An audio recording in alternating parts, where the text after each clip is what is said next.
నేను అనుకుంటాను. ఇప్పుడు ఏంటి, ఇప్పుడు ఎప్పుడైనా మీకు బంధాలు అనేది ఏంటి, ఎవరున్నా లేకపోయినా నేనున్నాను రా నీకోసం, నువ్వు తప్పైనా ఒప్పైనా నీతో ఉంటాం అని ఫాదర్ మాట. ఇవన్నీ ఏంటి, నువ్వు ఫెయిల్ అయినా నువ్వు ఏం చేసినా మేము ఉంటాం అనేది ఒక తెలియని ఒక బ్యాగేజ్ అయిపోతుంది. అది ఎవరికి వర్కౌట్ అవుతుంది?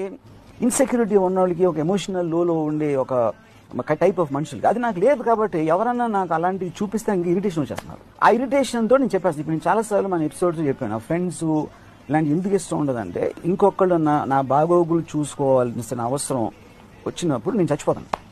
ఎందుకంటే I don't want to live in that kind of space. అది నా పర్సనల్ చాయిస్. అది అప్పుడు నాకు జ్వరం వచ్చింది అనుకోండి, సపోజ్ ఇంట్లో నుంచి వచ్చి నేను చూసుకుంటే బాగా తిన్నవరా, పాలు తీసుకో, మెడిసిన్ తీసుకో, ఐ కాంట్ స్టాండ్ దట్.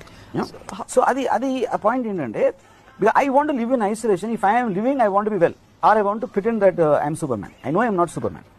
అప్పుడు బంధాలు ఏమవుతాయి, నువ్వు మామూలు వాడివి అని గుర్తు చేస్తాయి. నేను అనుకుంటాను. ఇప్పుడు ఏంటి, ఇప్పుడు ఎప్పుడైనా మీకు బంధాలు అనేది ఏంటి